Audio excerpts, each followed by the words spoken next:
Namaste everyone.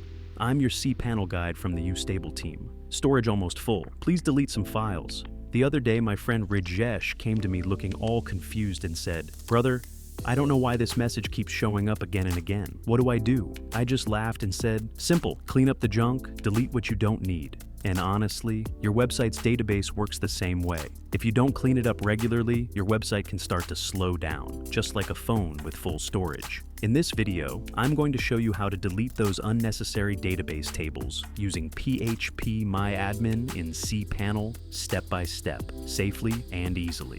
And hey, if your website's still feeling slow, even after cleaning things up, the problem might not be the database. It might be your hosting. Because if your hosting is outdated, buggy, or feels like it's stuck in 2010, it doesn't matter how clean your database is, your website will still crawl. That's why I personally recommend YouStable, fast, reliable, and super affordable hosting with smooth cPanel access and solid support. It's like upgrading your phone. You get better speed, more control, and way less headache. So if you're ready to level up your website experience, check out YouStable. All right, let's head into phpMyAdmin and clear out that digital junk the smart way. Log into your cPanel account, and you will be on this page. Go to the Databases section and click the phpMyAdmin. On the left sidebar, there are databases. Click on the database to open its list of tables in the right pane.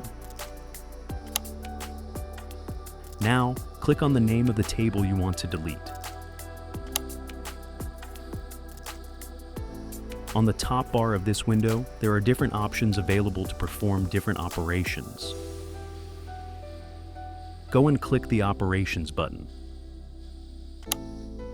Now, scroll down to the bottom of the page and click the Delete the Table drop option. Click the OK button. That's it. We have successfully deleted the selected table, and it has been removed from the list of tables of the database. Thank you for watching.